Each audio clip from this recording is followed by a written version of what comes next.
We are here with JDI. That is Jeff the Illest, also known as the 45 King. Man, come on, man. Let's get it. This dude has the slickest 45 collection. See, look, this dude has got like recent releases on 45. He got 45 shrink wrap. Like he's got them in plastic. No, little show off. We got California Love with Tupac. Jacket for Beats for Ice Cube.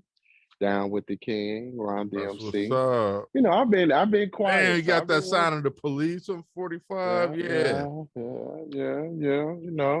We got Jay-Z. You know what I'm saying? This is Serato. This is old though.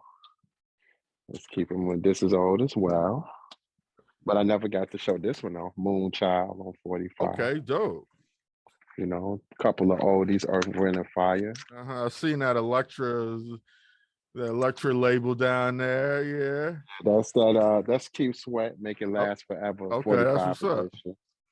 We got DC City and Chicago. This is a good rare. I couldn't pass that up on Record Store Day. Man. Shout out to my cousin Paul Hudson. You know what I'm saying? He's a Roy Ayers fan. Yeah. But other than that, it's just a little sample, something. That's what's up, man. This is JD 5 Kings, baby. This is what we're doing right now. Little something to show, Let's just talk a little bit about your backstory, JDI. Like, what's your origin story? Like, how did you become a DJ? Were you involved in music in some way before, or what was your story? My father was a DJ first. And music in my household. I'm from the West Side, so you see the out West. I'm from the West Side, born and raised. I never knew you was from the West Side. I've been around you out South all the time. Just made the assumption. Okay. You would, if it was up to be able and my cousin Paul, they'd be like, "Man, you're a South Sider." But hey, man, you kind of a South Sider, but it's all good, man. Rep that West, man. It's all good. I'm born and raised on the West Side. Grew up. My father was the first person. He was a DJ in his younger life, and then he always been a music collector. So, in my household, that's all I seen. Excuse me. Dope. About what time did you really start kind of deciding, okay, I'm about to get serious and like really DJ? I'm transitioning from listening and playing records to I'm about to DJ. I played with it at 12, 13. My mom bought me the Gemini turntables, of course. Okay. But I was fucking up in school. So she took them away. And in high school, I just toyed around with it, played with it. And then at 19, when I went away to NIU, Northern Illinois University, I decided to take it seriously. Okay. And really go for the gusto. Shout out to my man, DJ Sean. He was the first person that I saw made $1,400 in one night. I said, this dude is killing it. I'm gonna get back into this DJ game. I want in. Shout out to my man Fred. They had a team they called the TBM, which is Three Blind Mice. We all wore glasses. Steve and Fred and myself. Sean was the person that saw something in me. I started walking around with him carrying the crates. Many people laughed at me, but when I look back on it, it was one of the best educations I ever invested in. That's the best. I loved carrying people's crates into the party because I was getting right into the party. That's right, getting right into the party. Yeah. And me being a DJ, I was his understudy. Learning the game from him. Learning how to pace myself, learning how to make sure you have a great routine that doesn't get stale, and always have like staying power and learning how to do business as a DJ. And me from the vinyl era, when I was in college, he taught me how to work with, get with the record labels, making sure that you report to the college magazines and stuff like that, so you can keep getting promotional vinyl and stuff like that. The Who's Who and Street Team Promotions in Chicago. I have to give mad love to Sean, because Sean really taught me everything as far as how to really DJ on a college setting, but also move and get the business done as a college DJ. And then after college, I met DJ World, and he was actually starting a crew called the Soul Selectors. Never forget it. At the time when I came back from school, I started DJing different places, Pajays, started doing events with Fife and Deuce, and getting my rep up. Also DJing in the western suburbs. At the time, it was called Club Something Wonderful at the time. And that's when I met Diego, and me and Diego built a rapport, and we found out we went to Northern. He knew about me anyway. So that whole movement, and we took it from there. Do you remember your first like DJ gig? Like the first time you were up? Yeah. I remember that like it was yesterday. My very first DJ gig was with the Q's for a comedy show. Okay. They tried to stiff me, but I had a crew of cats. Okay, right on. That made sure I got my business up, got my money and everything. Yeah, that's what's up.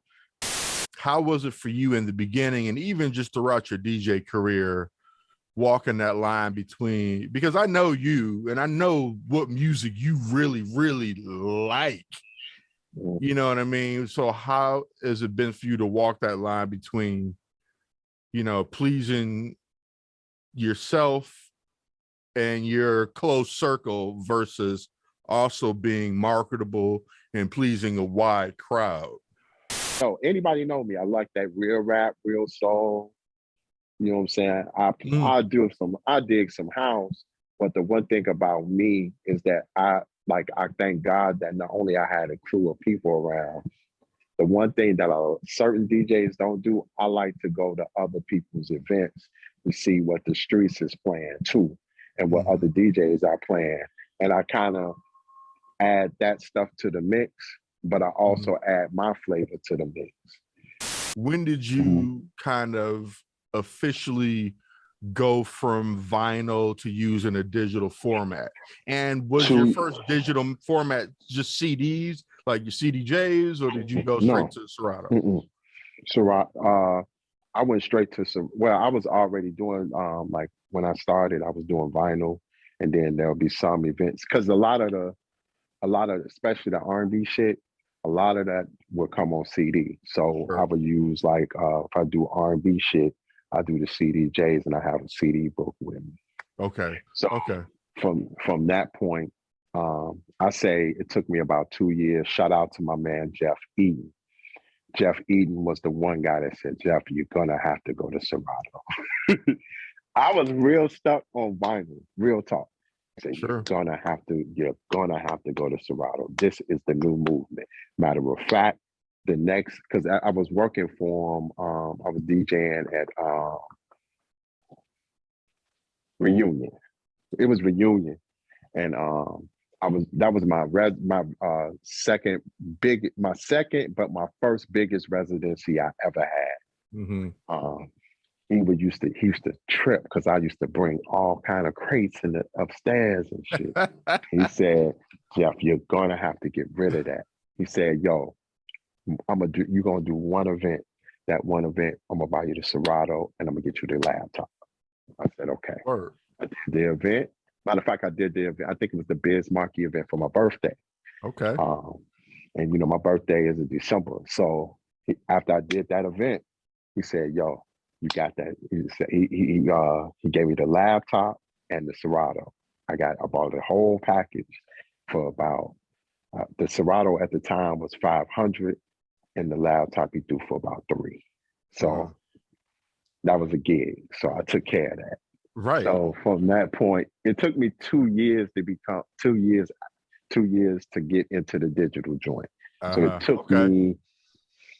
it took me like right when I got it, I was going crazy. Right, you're like instant doubles. Right. I was going crazy. I'm not gonna lie, I was going bananas. So I was ripping my CDs. It took me about 6 months to really get into Serato and really take it to the tip. Because you had to rip all your records over. First. Rip all my records off. Rip, and had to learn the system. What is your personal kind of pros and cons to using Serato or even vinyl? What do you like about vinyl? What don't you like? What do you like about Serato and so on? I know that's a loaded question, but you know. Yeah, but let's start with vinyl. The vinyl movement is that it separates you from the pack off the top. That's the first thing I tell people. Well, what's the pros of vinyl? Because to let motherfuckers know. Yeah. I'll just be straight up to let motherfuckers know that I can do this. Yeah. Man, separate, man. Yeah. Like Serato opened the floodgates. You have to be a music enthusiast to be that's in general as a DJ. You have to be a music enthusiast. And the other part, here we go, 45. One of the reasons why I did 45s is that really separates the week. That I call that the stick shift of DJing. Because that is a separate skill. That's just not the same as using the full 12 inch. You are correct. That's it. That's a stick shift. Because first of all, with the 45, you can't do that. Not at all. Right. You gotta be quick. You gotta be quick blends because the records are short. So you got to be very quick-handed. The con, when them needles go out, it's over. When the needles go out, it's over. Yes, sir. You have to protect your stuff. Another pro with vinyl is that it's classic material being played. Classics. You know, I'm fortunate that I play classics and new shit. I fuck people head up. Because they be like, how the fuck you got that? Because I don't buy it. I bought it. 45 at that. Right. I bought it. Just like you buy, I bought it. Number one, the one thing about the digital game is that you can play any genre you want. Any. My R&B game was superior when I got on digital. Superior. Like I could do a wedding and shut that thing down if I wanted to when I do Serato. And I like that. You know what I'm saying? There's no limits musically on where you can go. I think the only thing digitally that's a con is that you have to be, here we go. You have to be careful by playing every genre. You'll get lost. Like, I'll never forget when I started Serato, I got lost. Lost in the song. I was lost musically. Because I wanted to go here, wanted to go there, wanted to go there. Let's go here, let's go here. And you have to have organization on knowing where to go and knowing how to make sure musically you know where you're going. You know what I'm saying? Because sometimes having too much is too much. Yes, sir. I definitely want you to talk about you as an instructor. I started out doing a hip hop culture class first before I became a DJ instructor, because I feel that you have to let these kids know what, especially from a high school level, They need to know where it come from, where it started, because a lot of the kid when the forefathers when they started at that age, at 16, at 17, at 18, and they did it and the forefathers started the culture to get away from the violence in the streets, to stop gang banging, and they took something that was that was so small, and look where we are now. Thank you, my brother. Thank you so much for taking the time to come and talk to me, man. And I just want to give flowers while people can smell them and receive. Thank you. You know, rest in peace to all of the cats and pioneers that we've been, you know, losing, so to speak, as of late. And so, hey, man, you know, let's just spread love all day, every day while we're all here. You know what I mean?